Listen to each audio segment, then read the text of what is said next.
SEER Foundation for the Blind. You're watching one paper MCQ service exam preparation class from the platform of SEER Foundation for the Blind. जी dear students, Indian history के ऊपर हमारी class चल रही है। तो पिछली class में हमने मुगल एरा को डिस्कस किया था, जो वॉर ऑफ इंडिपेंडेंस 57 तक चला और फिर नवंबर 1858 में ऑफिशियल तौर पर इस जंग का इख्तिताम होता है और फिर गवर्नमेंट ऑफ इंडिया एक्ट 1858 आता है। तो इस एक्ट के तहत हिंदुस्तान से जो ईस्ट इंडिया कंपनी होती है उसका रूल खत्म कर दिया जाता है और जो गवर्नर जनरल का ओहदा था वो भी खत्म कर दिया जाता है। उसकी जगह ये नया ओहदा इंट्रोड्यूस करवाएंगे, वायसराय का ओहदा। ठीक है। तो ईस्ट इंडिया कंपनी की तरफ से जो लास्ट गवर्नर जनरल थे, लॉर्ड चार्ल्स कैनिंग, जो कि 1856 में आते हैं और 1858 तक रहते हैं। वॉर ऑफ इंडिपेंडेंस में यही लीड करते हैं ईस्ट इंडिया कंपनी की तरफ से। इन्हीं को बहाल रखा जाता है और जो इक़्तिदार होता है वो ईस्ट इंडिया कंपनी की तरफ से निकल के वो ताजे बरतानिया के पास चला जाता है। इनके ब्रिटिश जो है वो डायरेक्ट यहाँ पे कंट्रोल कर लेते हैं और गवर्नर जनरल जो है वो लॉर्ड चार्ल्स कैनिंग को चेंज करके उसका जो ओहदा है वो वाइसरॉय में तब्दील कर देते हैं। तो लॉर्ड कैनिंग का आप टेन्योर याद रखेंगे, ये पूछ लेता होता है।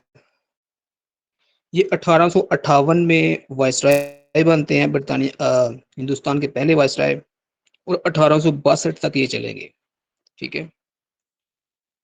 और इनके दौर में जो लॉ ऑफ अडॉप्शन था, डॉक्ट्राइन ऑफ लीप्स, जिसको लॉर्ड डलहौजी ने इंट्रोड्यूस करवाया था 1849 में, उसको ये आगे अबॉलिश कर देते हैं, खत्म कर देते हैं। दूसरा पॉइंट लिखिएगा, इनके दौर में इंडियन काउंसिल एक्ट 1861 इसको इंट्रोड्यूस करवाया जाता है। ठीक है। और इस एक्ट के तहत जो लेजिस्लेटिव असेंबली बनाई जाती है, लेजिस्लेटिव काउंसिल होती है, उसमें इंडियंस को भी शामिल किया जाता है। तो पेपर में पूछता है कि ये जो इंडियन काउंसिल एक्ट 1861 है, इसमें कितने इंडियंस शामिल थे। इनके यहाँ के जो रहायशी है उनको भी एडवाइजरी में शामिल किया जाता है। तो ये 6 से 12 मेंबर्स थे और ये वायसराय का अख्तियार है, तो वो किसको लेता है, किसको नॉमिनेट करता है। 6 से लेके 12 बंदे वो रख सकता है। ठीक है। तो इंडियन काउंसिल एक्ट के हवाले से आपने याद रखना है, ये 1861 में आया था और इसमें कितने मेंबर्स थे, 6 से लेकर 12 तक वो इसमें इंडियंस मेंबर्स को शामिल कर सकता है। और फिर 1861 में बम्बई में ये पहली यूनिवर्सिटी बनाता है, जिसको यूनिवर्सिटी ऑफ बम्बई कहते हैं, 1861 में। नेक्स्ट पॉइंट है जी, 1861 में ही ये बरसगीर में रेलवे का ट्रैक शुरू करता है और कराची से लेकर कोटरी तक रेलवे की पटरी बिछाई जाती है। इसकी लेंथ पेपर में पूछता होता है, इसकी लेंथ 169 किलोमीटर्स है। ठीक है। कराची से कोटरी तक जो रेल की पटरी बिछाई जाती है 1861 में, 169 किलोमीटर की लेंथ होती है। 1862 में ये चले जाते हैं और इनकी जगह लॉर्ड एल्जिन आते हैं। ठीक है। और लॉर्ड एल्जिन का टेन्योर जो है वो 1862 से 63 के दरमियान रहता है और इसी दौरान ऑफिस में ही इनकी डेथ हो जाती है। कोई पेपर के पॉइंट ऑफ व्यू से कोई पॉइंट इनके यहाँ नहीं बनता। नेक्स्ट जो तीसरे लॉर्ड आएंगे इंडिया में, तीसरे वायसराय आएंगे, वो लॉर्ड जॉन लॉरेंस है। ठीक है। इनकी टाइमलाइन आप याद रखें, 1864 से 1869 तक ही रहते हैं। तो इनके हवाले से आपने याद रखना है कि ये फर्स्ट नॉन अरिस्टोक्रेटिक वायसराय थे, यानी कि ये रॉयल फैमिली से बाहर से आए हुए थे। ये जो शाही खानदान है उसका मेंबर नहीं था ये। तो इनके दौर में कोई अहम वाक़या नहीं होता, लेकिन मदरसा दारुल उलूम देवबंद के मुकाम पर जो बनता है वो लॉर्ड लॉरेंस के दौर में बनता है। तो यहाँ से कुछ क्वेश्चंस आते हैं कि दारुल उलूम देवबंद जो है वो किधर है। तो ये इंडिया की रियासत उत्तर प्रदेश में एक डिस्ट्रिक्ट है सहारनपुर, ठीक है, वहां पे है ये। तो ये आपने याद रखना है कि देवबंद जो है मदरसा दारुल उलूम ये सहारनपुर में है, ठीक है। तो इसकी जो बुनियाद है वो कब रखी गई और किसने रखी? 30 मई 1866 को इसकी बुनियाद मौलाना कासम नानोतवी और मौलवी रशीद अहमद गंगोही इन्होंने रखी। और यहाँ का जो हेड है, फर्स्ट हेड, उसके बारे में क्वेश्चन आता है। तो इसका पहला जो हेड था वो मौलवी महमूदुल हसन था, ठीक है, जो कि बाद में जाके सिल्क लेटर मूवमेंट भी शुरू करेंगे, उसको आगे जाके डिस्कस करते हैं। तो आपने इसकी डेट याद रखनी कि इसका कब क़याम अमल में आया। उसके बाद जी फोर्थ वाइसरॉय जो है उनका नाम आप याद रखिएगा, अहम वाइसरॉय हैं, लॉर्ड रिचर्ड ब्रूक इनका नाम है, जिनको लॉर्ड म्यो भी बोलते हैं, लॉर्ड रिचर्ड ब्रूक। ये 1869 में आते हैं और 1872 तक ये रहेंगे। तो ये वाहद वाइसरॉय हैं जिनको इनके ऑफिस के दौरान ही असैसिनेट किया गया। तो यहाँ से कुछ क्वेश्चंस बनते हैं कि इनको असैसिनेट किसने किया और किधर किया, ठीक है। तो 1872 में ये इंडियन ओशन में निकोबार और अंडमान निकोबार पे मौजूद होते हैं और वहां पर ये स्टेट विजिट पर होते हैं। तो शेर अली अफरीदी नामी बंदा जो है वो चाकुओं के वार करके इनको कत्ल कर देता है, ठीक है। तो 1872 में ये असैसिनेट कर दिए जाते हैं। इनके दौर में हिंदुस्तान में पहली दफा मर्दमशुमारी शुरू करवाई जाती है, लेकिन ये मुकम्मल नहीं होती। तो इनकी असैसिनेशन के बाद जो वायसराय आएंगे हिंदुस्तान में, वो सिर्फ इसीलिए उनका कोई उनके दौर का कोई अहम वाकया तो नहीं है, लेकिन वो जस्ट इसीलिए है कि लॉर्ड मेयो के बाद कौन वायसराय आए, आप इस हवाले से उनका नाम याद रख सकते हैं। उनका नाम है जी Lord Northbrook, Lord Thomas Northbrook. 1872 में आते हैं और 1876 तक ये रहेंगे। तो 1876 में फिर नेक्स्ट लॉर्ड आते हैं, लॉर्ड लिटन। पूरा नाम इनका है लॉर्ड एडवर्ड लिटन, ठीक है। 1876 में आते हैं। तो इनके हवाले से दो तीन क्वेश्चंस आते होते हैं पेपर में। अच्छा, पेपर में पूछते हैं कि क्वीन विक्टोरिया जो थी वो हिंदुस्तान की मलका कब बनी?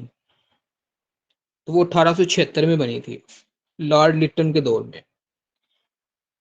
नेक्स्ट पॉइंट यहाँ पे तहरीर करें कि 1875 में सर सैयद अहमद खान ने जो एमए स्कूल बनाया था, जो कि 1877 में जाके कॉलेज बन जाता है। तो पूछता है इस कॉलेज का इफ्तिताह किसने किया था? तो इसका इफ्तिताह भी लॉर्ड लिटन ने किया था, ठीक है।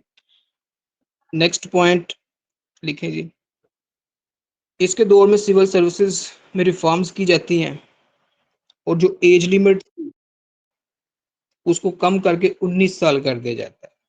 पहले एज लिमिट थी 21 साल तक, जब होंगे फिर अप्लाई करेंगे, लेकिन फिर ये कम करके 19 साल कर दी गई। तो इंडियंस इस एक्ट के खिलाफ होते हैं, इस रिफॉर्म के खिलाफ होते हैं। बेसिकली जो इंडिया में जो सिविल सर्विसेज थी वो 1855 में शुरू की गई थी, ठीक है। तो उसके बाद जी यहाँ से एक आधा क्वेश्चन आता होता है कि उस पहले इंडियन स्टूडेंट का या इंडियन ब्यूरोक्रेट का नाम बताएं, जो पहला ब्यूरोक्रेट है इंडिया का, पहला सिविल सर्वेंट इंडिया का कौन है? तो उनका नाम आप लिख लें। इनका नाम है जी सत्येंद्र नाथ टैगोर। सत्येंद्र नाथ टैगोर इनका नाम है और 1863 में ये आईसीएस का एग्जाम पास करते हैं और इंडिया के पहले ब्यूरोक्रेट बनते हैं। ठीक है।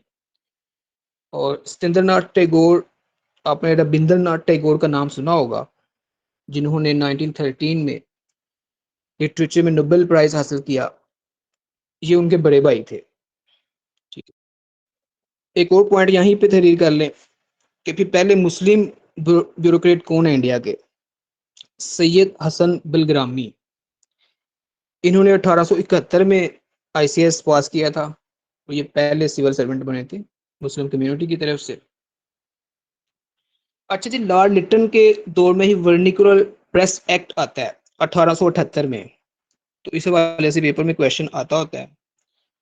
तो इस दौर में ऐसा था कि जो इंडियंस थे वो अपने लोकल लैंग्वेजेस में जो बरतानिया की हुकूमत थी उसके खिलाफ लिखते थे, तनकीद करते थे।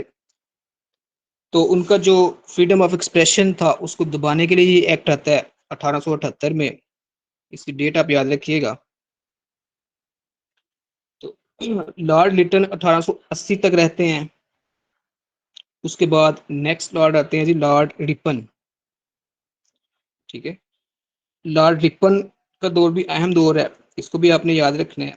1880 से लेकर 1884 तक ये रहेंगे। और अच्छा जी, पेपर आता है कि father of local government in India, ये किन को कहा जाता है? ये लॉर्ड रिपन को कहा जाता है।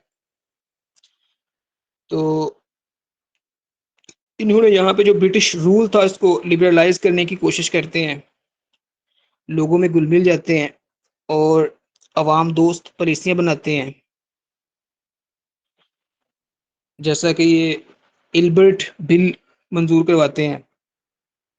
इस बिल के तहत ये था कि जो इंडियन जज हैं वो जो बरतानवी सब्जेक्ट है, यानी कि बरतानिया के जो बशिंदे हैं, उनका भी ट्रायल कर सकते हैं। इससे पहले ऐसा नहीं था। तो इस पे काफ़ी कंट्रोवर्सी क्रिएट हो जाती है कि हम तो और रेशियल सेग्रीगेशन शुरू हो जाता है कि जो वाइट है वो सुप्रीम है, वो सुपीरियर है। तो यहाँ के जो इंडियंस हैं वो उनका कैसे ट्रायल कर सकते हैं? तो ये कंट्रोवर्सी क्रिएट हो जाती है। एक और पॉइंट यहाँ पे नोट कीजिएगा इनके हवाले से कि बरतानिया में हिंदुस्तान में पहली मरदमशुमारी जो है, फर्स्ट सेंसस जो होता है, वो भी लॉर्ड रिपन के दौर में होता है 6:15 p.m. 1881 में।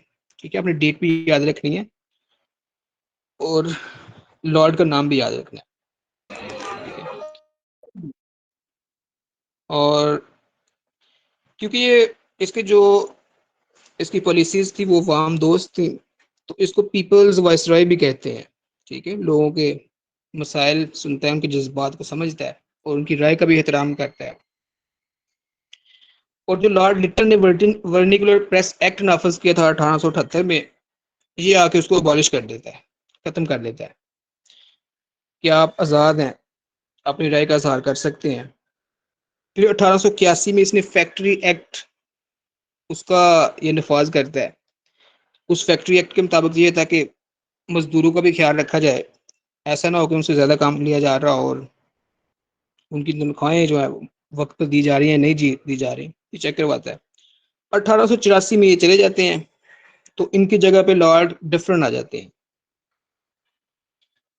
लॉर्ड डिफरन 1888 में 84 में आते हैं और 4 साल तक रहेंगे।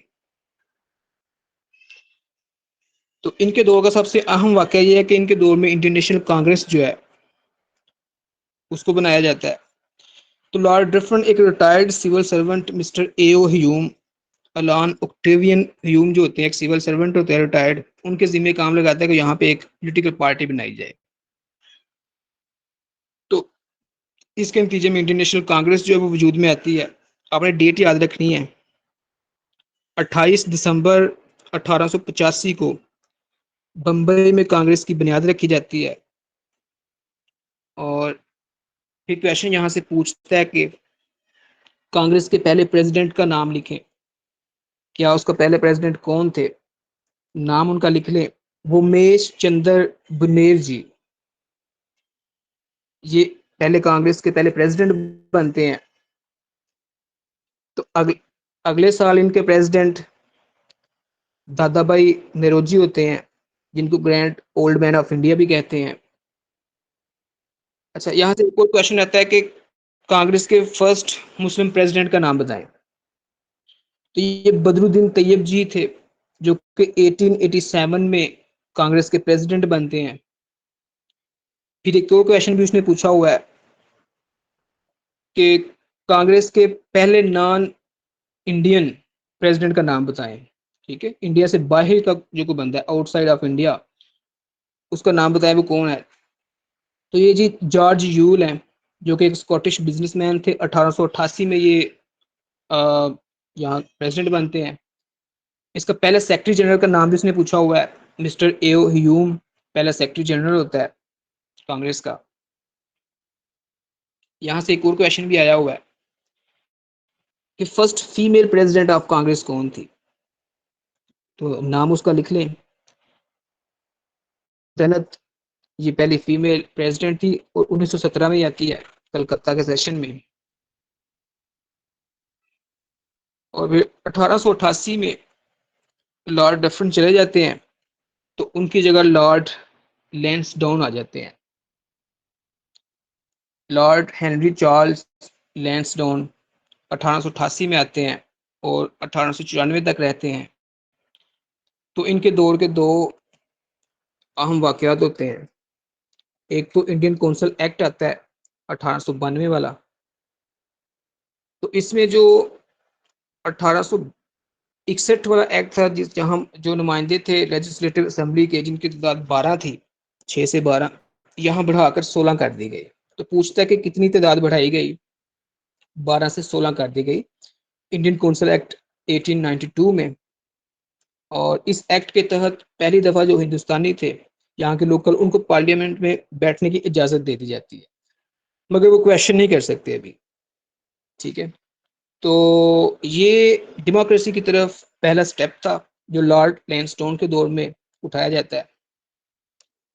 इनके दौर का एक और अहम वाकया, एक पॉइंट है, यहाँ से क्वेश्चंस आते होते हैं कि हिंदुस्तान के वेस्ट में जो अफगानिस्तान था, वहां पे बाउंड्री जो है वो मार्क नहीं की हुई थी। तो इनके दौर में वहां पे बाउंड्री की मार्क की जाती है। तो हेनरी ड्यूडेंट को यहाँ से भेजा जाता है 1893 में अफगानिस्तान के उस वक्त के किंग अब्दुर्रहमान खान के पास।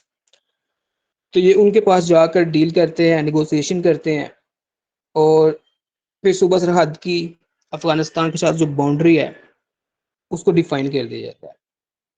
उसका नाम ड्यूरन लाइन रखा जाता है। सर हेनरी मोर्टिमर ड्यूरन के नाम के ऊपर ड्यूरन लाइन रख दिया जाता है और 1893 में ये लाइन खींची जाती है। ठीक है, और आजकल पाकिस्तान और अफगानिस्तान के दरमियान जो बॉर्डर है वो यही लाइन है, ड्यूरन लाइन, जिसकी लेंथ 2640 किलोमीटर है। ठीक है, आपने ये तमाम पॉइंट्स याद रखने हैं, पेपर के पॉइंट ऑफ व्यू से अहम है। तो लॉर्ड लैंसडाउन के जाने के बाद नेक्स्ट लॉर्ड जो आते हैं वो लॉर्ड एल्जिन आते हैं। ठीक है, लॉर्ड एल्जिन 1894 में आते हैं और 1899 तक ही रहते हैं। इनके दौर में कोई पीपीएससी के पॉइंट ऑफ व्यू से कोई खास पॉइंट नहीं है इनके यहाँ से मिलता। नेक्स्ट आते हैं जी लॉर्ड कर्जन।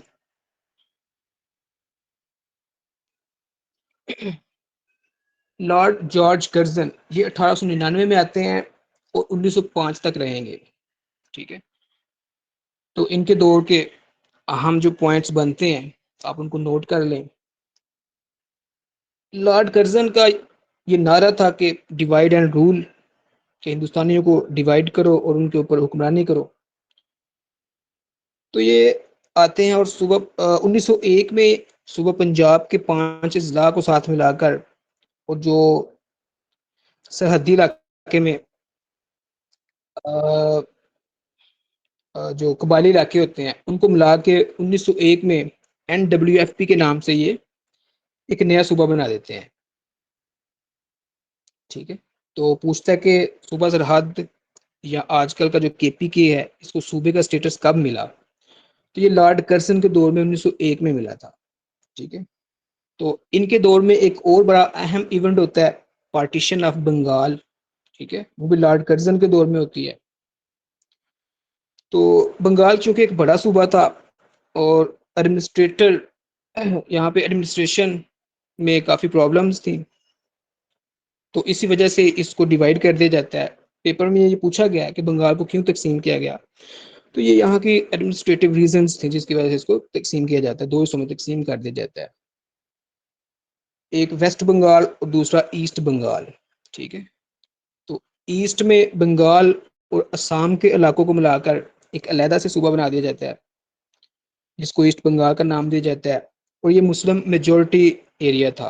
पूछता है कि मुस्लिम मेजोरिटी एरिया कौन सा था, ईस्ट बंगाल या वेस्ट बंगाल, तो आपने याद रखना है ये ईस्ट बंगाल था, और इसके कैपिटल सिटी जो है ढाका को बना दिया जाता है। और जो वेस्ट बंगाल है वो हिंदू मेजोरिटी एरिया था, और इसका कैपिटल सिटी जो है वो कलकत्ता को बना दिया जाता है। ठीक है, तो पेपर में ये क्वेश्चन इस तरह से भी आया हुआ है कि which event is considered first step towards the creation of Pakistan, कि पाकिस्तान की जो तख्लीक हुई उसकी तरफ पहला कदम क्या उठाया गया। तो पार्टीशन ऑफ बंगाल जो है वो पाकिस्तान की तरफ पहला कदम था, ये पेपर में पूछा हुआ है उसमें। ठीक है, तो मुसलमानों को एक और सूबा मिल गया, मुसलमान बड़े खुश होते हैं, और फिर मुसलमानों ने इसको इंडोर्स तब किया कि ठीक है ये हम इसको मान लेते हैं, तकसीम बंगाल की जो पार्टीशन होती है, मुसलमानों ने इसको कब इंडोर्स किया ये भी पूछा हुआ है। डेट आप इसकी नोट कर लें, 22 अक्टूबर 1905 को, यानी कि 16 अक्टूबर 1905 को बंगाल को दो हिस्सों में तकसीम किया जाता है, और फिर 22 तारीख को इसकी जो तकसीम है मुसलमान इसको मान लेते हैं, लेकिन हिंदू बड़े नाराज होते हैं, हिंदू इसके खिलाफ तहरीक चलाएंगे, एहतजाज करेंगे। तो अंग्रेजों के खिलाफ पहली अमली तहरीक का नाम बताएं जी, तो ये स्वदेशी मूवमेंट। ठीक है, स्वदेशी मूवमेंट जो है 1905 में लॉन्च की जाती है, और ये अंग्रेजों के खिलाफ पहली ऑर्गेनाइज्ड मूवमेंट थी।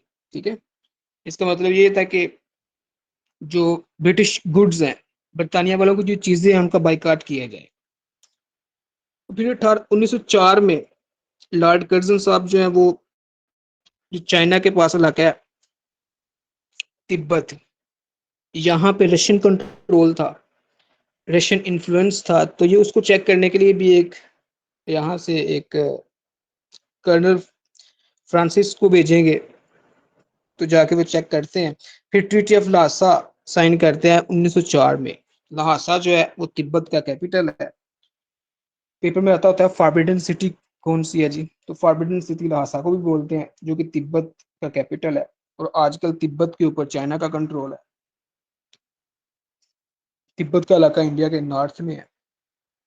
अच्छा जी, तो 1905 में यहाँ पे जो आर्मी चीफ होते हैं, उस वक्त कमांडर कमांडर इन चीफ को कहा जाता था, तो इनके साथ लॉर्ड कर्जन के इख्तलाफात हो जाते हैं, और ये रिजाइन करके चले जाते हैं।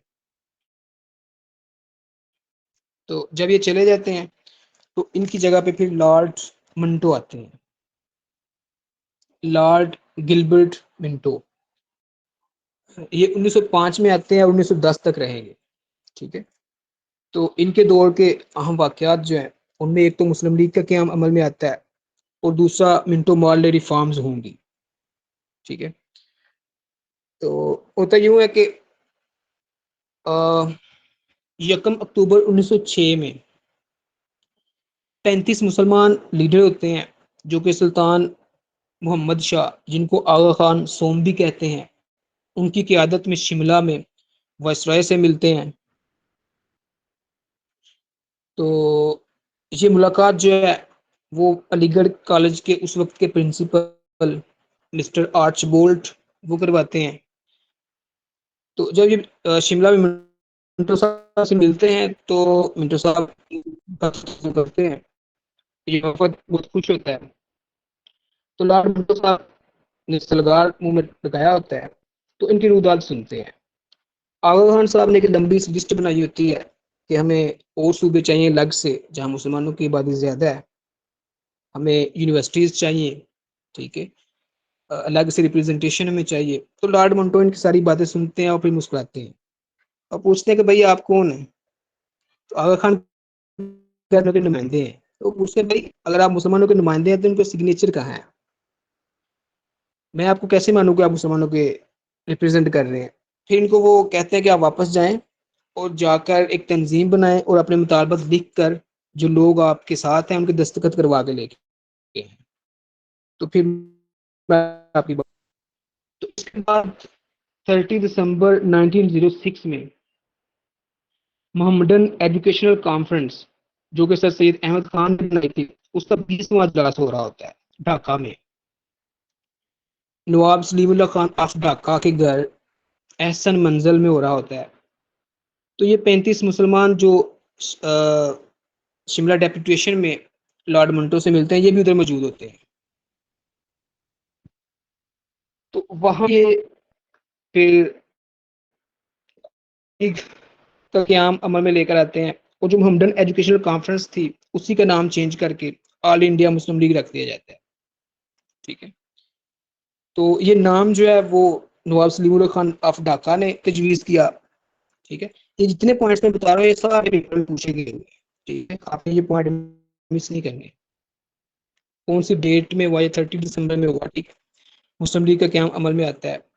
तो ये जो अजलास हो रहा था इसकी सदारत कौन कर रहा था, कौन कर रहा था, तो ये नवाब बुखारुल मलिक थे जो कि इसकी क़यादत कर रहे थे। और मुस्लिम लीग की करारदाद जो है वो हकीम अजमल खान ने पेश की। इसकी तारीख मौलाना मोहम्मद जौहर और मौलाना जफर अली खान करते हैं, और इसके पहले प्रेसिडेंट जो है वो सर आगा खान सोम को नॉमिनेट कर दिया जाता है, जो कि 1913 तक इसके प्रेसिडेंट रहे। और उसके बाद इसके पहले सेक्रेटरी जनरल का भी पूछा हुआ है। हसन बल ग्रामी इसके पहले सेक्रेटरी जनरल हैं, जो कि पहले मुस्लिम आईसीएस ऑफिसर भी हैं। फिर वो पूछता है कि जो कांग्रेस बन गई, अब इसका कॉन्स्टिट्यूशन किसने तहरीर किया था, तो इसका कॉन्स्टिट्यूशन मौलाना मोहम्मद अली जौहर ने तहरीर किया था 1907 में। ठीक है, ग्रीन बुक में इसका कॉन्स्टिट्यूशन लिखते हैं, और इसका हेडक्वार्टर जो है वो लखनऊ सिटी को डिक्लेयर किया जाता है। ठीक है, फिर पूछता है कि इसका पहला इजलास कब हुआ, मुस्लिम लीग का पहला इजलास कब हुआ और किसने इसकी सदारत की और किधर हुआ। ये तीनों क्वेश्चन पेपर में आए हुए हैं।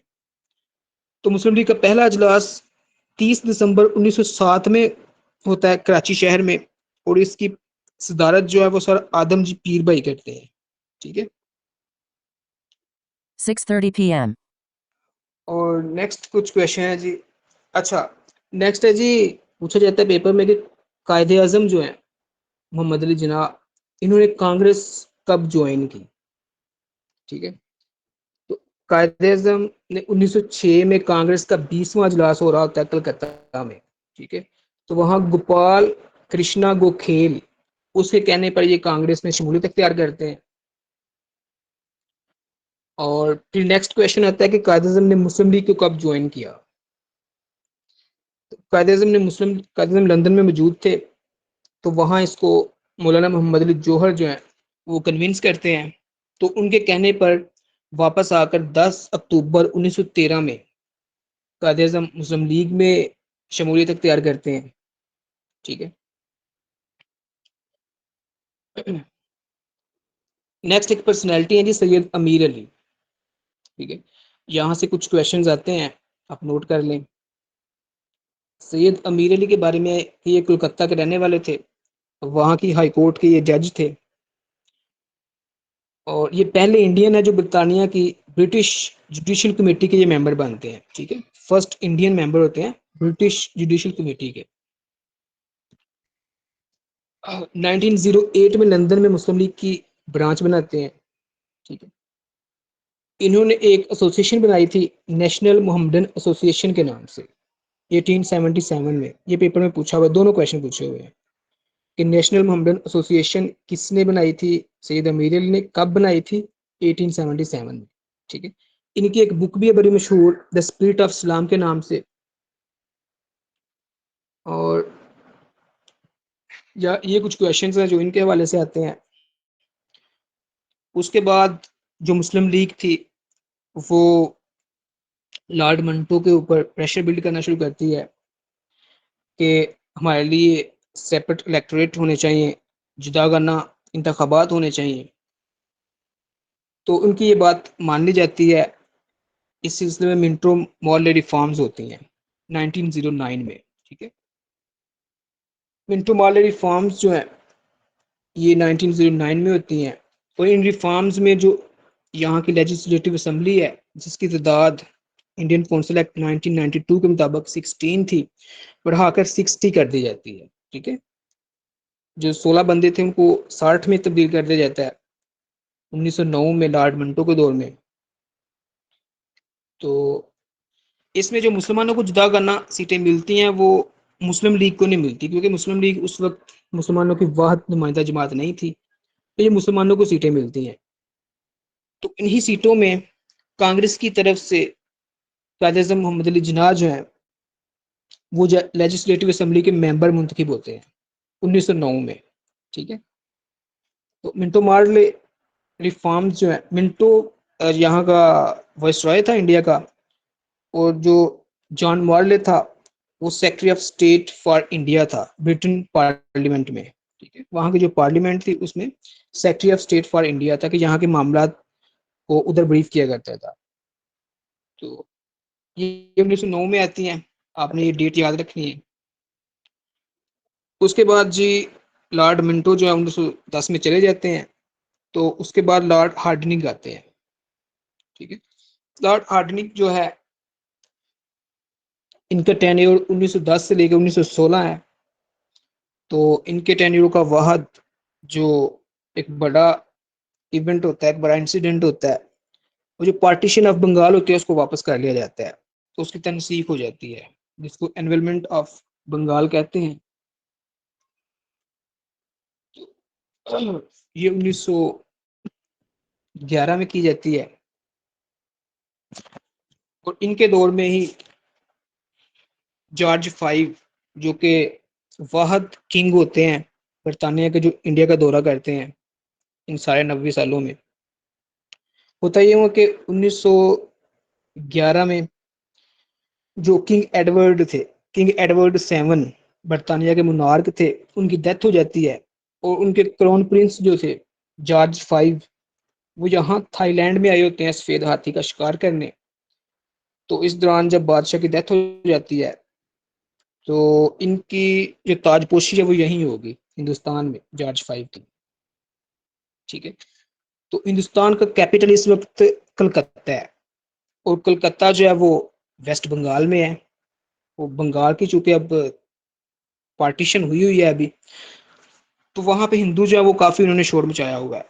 ठीक है, वो वहां पे मुजाहरे कर रहे हैं। तो अब इनकी ताजपोशी करनी है तो वो तो कैपिटल सिटी में ही होगी। तो ये उनको समझाने की कोशिश करते हैं लॉर्ड हार्डिंग कि आपका मुतालबा मान लिया जाएगा और जो बंगाल की तकसीम है इसको वापस ले लिया जाएगा। लेकिन इनको फिर भी शक होता है कि ऐसा ना हो कि कोई बदमजगी पैदा हो, तो ये कैपिटल सिटी जो है उसको शिफ्ट कर लेते हैं, कलकत्ता से दिल्ली मुंतकिल कर देते हैं। ठीक है, तो ये डेट याद रखिएगा कि 12 दिसंबर 1911 में एनवलमेंट ऑफ बंगाल भी होती है, और जो कैपिटल सिटी है वो भी चेंज हो जाता है। ठीक है, और एनवलमेंट ऑफ बंगाल जो है इसका ऐलान जॉर्ज फाइव खुद करते हैं, और इस ऐलान पर जो मुसलमानों में बेचैनी फैलती है, तो नवाब सलीम उल्लाह खान ऑफ ढाका जो है वो सियासत से अलग हो जाते हैं, सुन के कहते हैं सियासत मैं नहीं करूंगा अब। तो 1912 में ये सियासत छोड़ देते हैं। अच्छा जी, यहाँ पे कुछ न्यूज़पेपर थे उस दौर में, यहाँ से भी क्वेश्चन आते हैं। तो कॉमरेड के नाम से एक इंग्लिश का न्यूज़पेपर है, तो पूछा जाता है कि इसका एडिटर कौन था। तो मौलाना मोहम्मद अली जौहर ने ये शुरू किया था कॉमरेड 1911 में कलकत्ता से। बाद में जब कैपिटल शिफ्ट होता है तो ये दिल्ली मुंतकिल हो जाते हैं। मौलाना मोहम्मद अली जौहर का ही एक और न्यूज़पेपर है हमदर्द के नाम से, ये उर्दू का न्यूज़पेपर था। ये दिल्ली से स्टार्ट करते हैं 1913 में। एक और न्यूज़पेपर है उर्दू का अल हलाल के नाम से, ये मौलाना अबुल कलाम आज़ाद का था, और वो इसे कलकत्ता में 1912 में शुरू करते हैं। ठीक है, तो लॉर्ड हार्डनिंग के ही दौर में कानपुर कानपुर मस्जिद का इंसिडेंट होता है। होता यह है कि यूपी उत्तर प्रदेश जो है इंडिया का इलाका, वहाँ कानपुर के इलाके में एक मस्जिद होती है मछली बाजार में, तो सड़क की तोसी के सिलसिले में इस मस्जिद का कुछ हिस्सा जो है वो शहीद कर दिया जाता है। तो जो मुसलमान थे वो एहतजाज करते हैं, तो इन पे गोली चला दी जाती है और यूं 133 मुसलमान शहीद हो जाते हैं लॉर्ड हार्डनिंग के दौर में। ठीक है, तो ये वाकया 1913 में आता है। तो पूछा जाता है कि कानपुर इंसिडेंट कब हुआ, तो ये 1913 में हुआ था। ठीक है, और कानपुर इंसिडेंट के बाद मुस्लिम लीग को एहसास होता है, मुसलमानों को एहसास होता है कि अकेले काम नहीं चलेगा, इंडियन पार्टीज को साथ मिला के अपने को बनाएंगे। 1913 का ही एक वाकया है, इस्लामिया कॉलेज पेशावर कब वजूद में आया, इसको कब बनाया गया, ये पेपर पूछे जाते हैं और किसने बनाया। तो जी साहिबजादा अब्दुल कयूम खान जो है, जिनको कि सरहद का सर सैयद बोला जाता है, वो इस्लामिया कॉलेज पेशावर की बुनियाद रखते हैं 1913 में, और इसको इनॉग्रेट सर जॉर्ज रोज केपल करते हैं, जो कि उस वक्त उस इलाके के गवर्नर थे। ठीक है, और उसके बाद जी 1915 में गांधी साहब साउथ अफ्रीका में मौजूद होते हैं, वहां पे ये वकील थे। 1915 में ही ये वापस आते हैं। तो ये क्वेश्चन इस तरह से आया हुआ कि गांधी वो हिंदुस्तान आने से पहले कहाँ वकालत करते थे, तो ये साउथ अफ्रीका में करते थे। ठीक है, 1915 में ये हिंदुस्तान वापस आते हैं, और 1915 में ही कायद-ए-आज़म जो है, क्योंकि ये कांग्रेस के भी मेंबर है अब, वो मुस्लिम लीग के भी मेंबर हैं, तो ये कोशिश करते हैं कि दोनों सियासी पार्टियों को साथ मिलाया जाए, इकट्ठा किया जाए। तो ये इनकी कोशिशों से 1915 में मुंबई में, जिसका पुराना नाम बम्बई है, तो 1915 में एक इजलास होता है जिसमें कांग्रेस के भी 5 अरकान शिरकत करते हैं और हिंदू मुस्लिम इतिहाद पे जोर दिया जाता है। और इस इजलास की सदारत जो थी वो मुस्लिम लीग की तरफ से मजरू लग कर रहे थे, वो इन हिंदुओं का खैर मकदम करते हैं। तो फिर 1916 में एक स्कीम तैयार की जाती है। ठीक है, तो उसकी मंजूरी मुस्लिम लीग और कांग्रेस के सालाना इजलास लखनऊ में जो 1916 में होता है उसमें दी जाती है, जिसको लखनऊ पैक्ट का नाम दिया जाता है। तो पेपर में पूछता है कि लखनऊ पैक्ट कब हुआ, जो 1916 में होता है। तो कांग्रेस इस पैक्ट में मुसलमानों के कुछ मुतालबात जो हैं उनको तस्लीम कर लेती है, जैसा कि मुसलमानों को जुदा करना, इंतखाबात, सेपरेट इलेक्टोरेट का जो राइट है उसको एक्सेप्ट कर लिया जाता है। ठीक है, और ये भी मान लिया जाता है कि मरकजी कानून साहब असम्बली जो है, सेंट्रल लेजिस्लेटिव असम्बली, उसमें मुसलमानों की जो नशिस्तें हैं वो 1/3 होंगी, और इसके अलावा जिस बिल की मुसलमान मुखालफत करेंगे वो बिल पास नहीं होगा। तो लखनऊ पैक्ट ये वो वाहिद इंसिडेंट है, वाहिद पैक्ट है जिसमें कांग्रेस और मुस्लिम लीग दोनों एक एजेंडे पे होती हैं। तो इस पैक्ट के बाद मिसिस सरोजनी नायडू, नाम याद रखिएगा, मिसिस सरोजनी नायडू बंगाल की एक शायरा हैं, पोएटेस हैं, जिनको नाइटिंगेल ऑफ इंडिया भी कहते हैं। ठीक है, ये कायदे-ए-आज़म को इन्होंने हिंदू मुस्लिम यूनिटी का एम्बेसडर करार दिया। ठीक है, ये तमाम क्वेश्चंस पेपर में आ चुके हैं कि मिसिस सरोजनी नायडू जो थी वो किधर से थी, बुलबुल हिंद किसे कहा जाता है, नाइटिंगेल ऑफ इंडिया, और कायदे-ए-आज़म को हिंदू मुस्लिम यूनिटी का टाइटल किसने दिया। ठीक है, ये तमाम क्वेश्चंस आए हुए हैं। तो कायदे-ए-आज़म की इन कोशिशों की वजह से मुंबई में एक हाल तमीर किया जाता है जिन्ना हाल के नाम से। तो ये जो लखनऊ पैक्ट होता है कांग्रेस की तरफ से, इसमें कायद-ए-आज़म सिग्नेचर करते हैं, सॉरी मुस्लिम लीग की तरफ से कायद-ए-आज़म सिग्नेचर करेंगे और कांग्रेस की तरफ से बीजी तालिक साहब जो है वो सिग्नेचर करते हैं। ठीक है, और इसी मीटिंग के दौरान, इसी पैक्ट के दौरान ही कायद-ए-आज़म की गांधी साहब से भी मुलाकात होती है। तो आज की क्लास हम यही एंड करते हैं, तो इंशाल्लाह बाकी आपसे फिर मुलाकात होगी। तो अब अगर आपके कुछ क्वेश्चंस हैं तो आप कर सकते हैं। प्लीज टॉपिक से रिलेवेंट क्वेश्चंस कीजिएगा, और दूसरा ये ख्याल रखिएगा कि अपने फेलोज को चांस दें, एक ही पर्सन अपने क्वेश्चंस बार बार ना करे। अस्सलाम वालेकुम सर। जी वालेकुम सलाम हसन। सर ये आपने फीमेल जो कांग्रेस की मेंबर बनी थी फर्स्ट, उनका नेम रिपीट कर दें, वो डिस्टॉर्शन हो गई थोड़ी। ओके, ये एनी बसन्त है। स्पेलिंग लिखने आप इसके, ANNIEBASANT। ठीक है, ये कलकत्ता का सेशन हो रहा था 1917 में, 1917 में, उसकी ये सदारत करती हैं।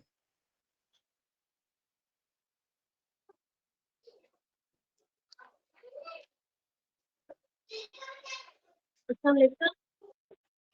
जी वालेकुम सलाम।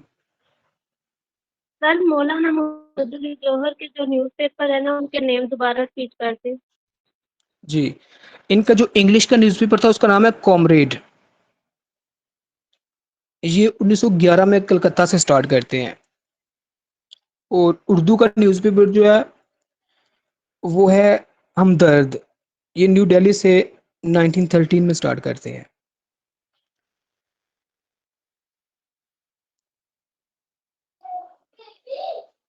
जी बच्चों, किसी और का कोई क्वेश्चन हो तो। अस्सलाम वालेकुम सर। जी वालेकुम सलाम अतीक।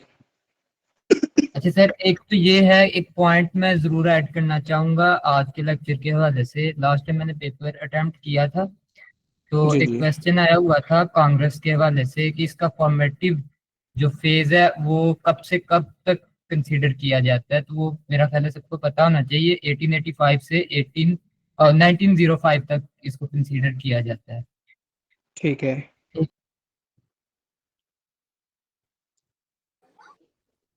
और सर ये लॉर्ड कर्जन के ऊपर कोई या पता नहीं, शायद उसके बाद जो ये लॉर्ड आए, यानी कि यही तकसीम बंगाल के सिलसिले में जब एजिटेशन की थी उन दोनों ने, तो एक ट्रेन अटैक भी किया था इन्होंने। उसके बारे में भी मैंने पास पेपर में देखा था, वो क्लियर कर दें प्लीज। और ट्रेन एक अटैक हुआ जमींदार। था। जी सर, ट्रेन के ऊपर अटैक हुआ था। अच्छा। वॉइस रॉय की वो, अब मुझे वो नहीं याद कि वो किस उसके ऊपर हुआ है, वॉइस रॉय के ऊपर उसकी डेट एग्जैक्ट क्या है, तो इसलिए मैं ये कह रहा था। और दूसरा ये कि जमींदार अखबार जो था वो भी इसी टाइम में आया था, 11 12 13 के अराउंड, तो उसके बारे में भी बता दें। ये मौलाना मोहम्मद अली जौहर का था जमींदार। सॉरी, इसका मौलाना जफर अली खान का था जमींदार के नाम से। आई गेस ये उसकी एग्जैक्ट डेट मेरे जहन में नहीं है, 1913 या इसके आसपास है, तो इसको मैं देखूंगा। और ये मौलाना जफर अली खान का था जमींदार। ठीक है। और ये जो ट्रेन अटैक है ये मेरे जहन में नहीं है फिलहाल, तो इसको भी मैं देखूंगा ये किस पे हुआ था। ठीक है। जी ठीक है सर। जी जी, इस पेरेंट्स किसी और का कोई क्वेश्चन है आज के हवाले से।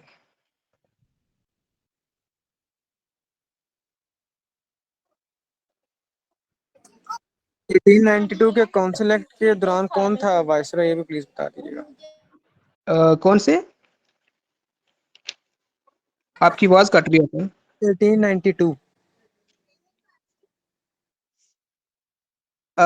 1892, जी बिल्कुल ठीक है, Lord Lansdowne.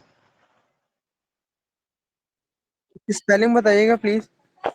LANSDOWNE, Lord Lansdowne.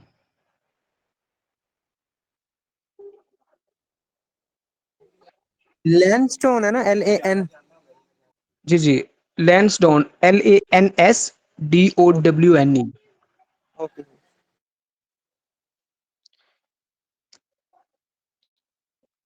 जी जी, स्टूडेंट किसी होगा कोई क्वेश्चन हो कर लें। अच्छा सर, एक चीज ये बताएं, इसको जरा एक्सप्लेन कर दें, ये जो सेपरेट इलेक्टोरल है इसके हवाले से क्या है ये, इसका कुछ जरा एक्सप्लेन कर सकते हैं आप? सेपरेट एक्टिविटी ये था कि जो मुसलमानों के लिए जो इंतखाबात हैं वो अलहदा हों, यानी कि जो इलाके हैं जहाँ पे मुसलमानों की नॉमिनेशन ज़्यादा है वहाँ को रिप्रेजेंटेशन भी ज़्यादा दी जाए। ठीक है।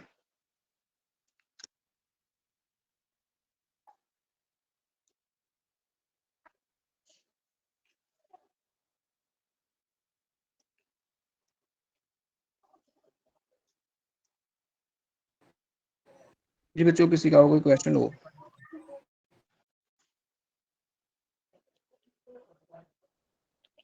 सर ये मेरा जो एक और हमने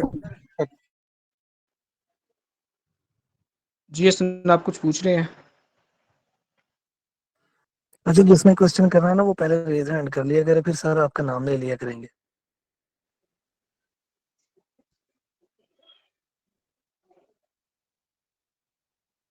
सर मैं ये पूछ रहा था कि जो हमने काउंसिल एक्ट्स पढ़े हैं इसमें जी ऑफिशियल और नॉन ऑफिशियल की भी एक टर्म एक पेपर में मैंने देखी है, तो उसके बारे में भी बता दें कि ऑफिशियल और नॉन ऑफिशियल की टर्म इसमें मैंने देखी थी, वो उससे क्या अच्छा, मुराद इसमें होता वो हाँ, इसमें ये होता है कि जो इंडियन कौंसल एक्ट्स होते हैं, दूसरा होता है गवर्नमेंट ऑफ इंडिया एक्ट।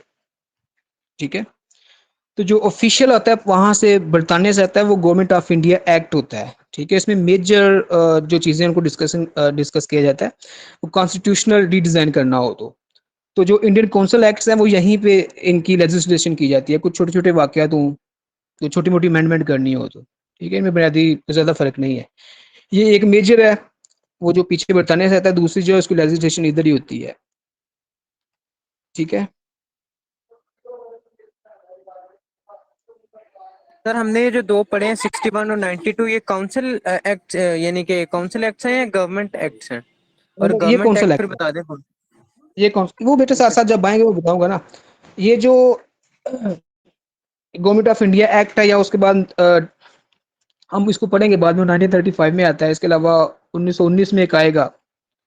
ठीक है, ये भी गवर्नमेंट ऑफ इंडिया एक्ट है, जिसमें मेजर जो कॉन्स्टिट्यूशन है उसको डिस्कस किया जाता है। हम आगे पढ़ेंगे इसको।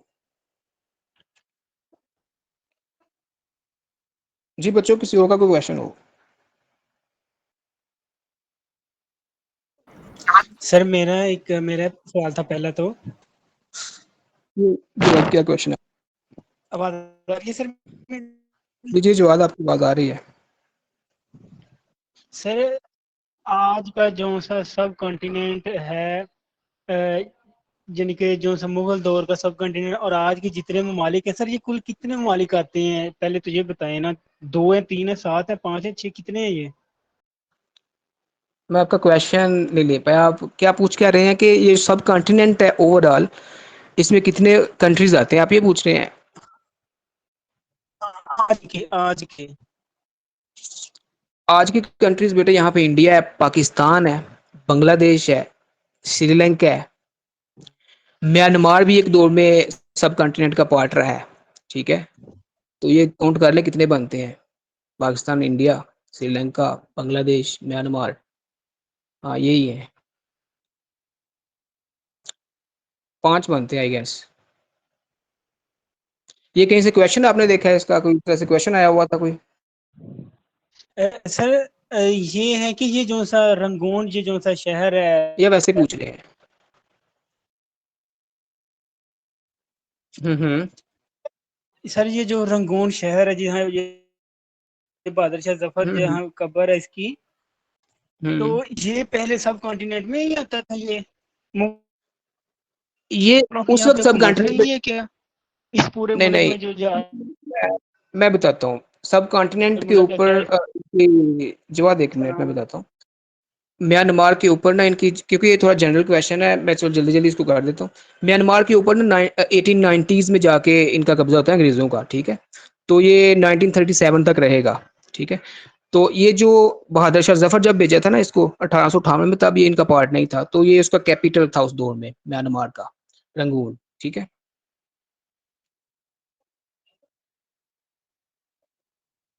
जी किसी और का कोई क्वेश्चन हो तो बेटे टॉपिक पे रहा करें, ये जी सर, टॉपिक ये से बाहर निकल जाता है।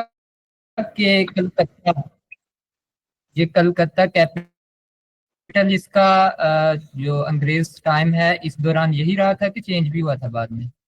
जी 9/11 में चेंज हुआ था, उसके बाद दिल्ली आ गया, उसके बाद वही रहा। इससे पहले कलकत्ता था। ओके। ठीक है,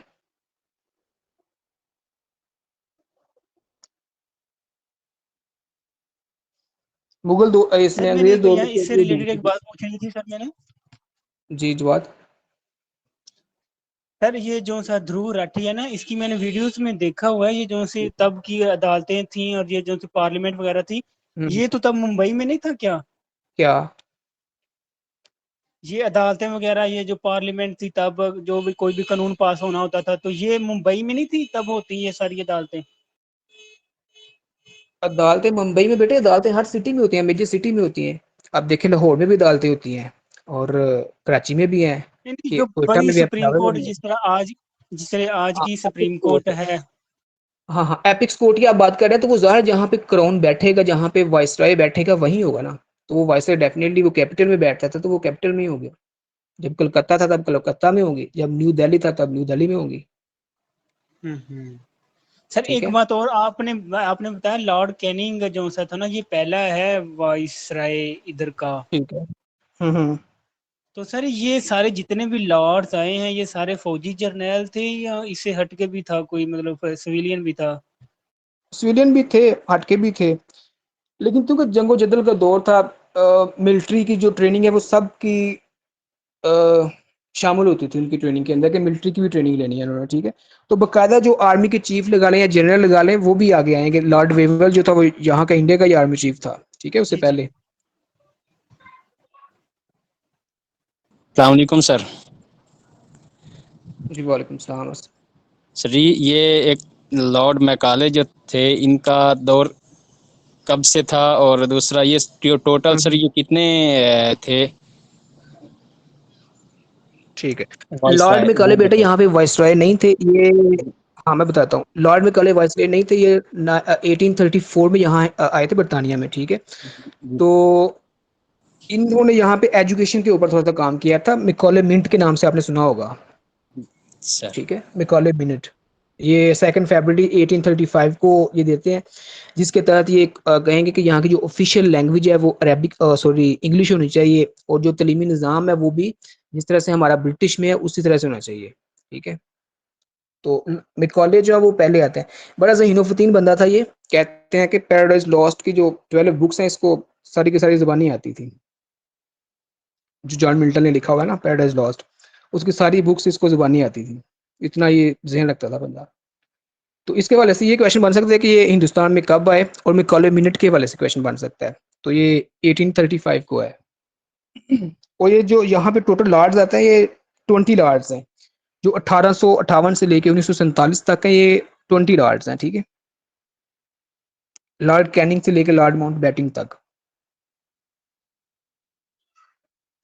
जी बच्चों, किसी और का कोई क्वेश्चन हो?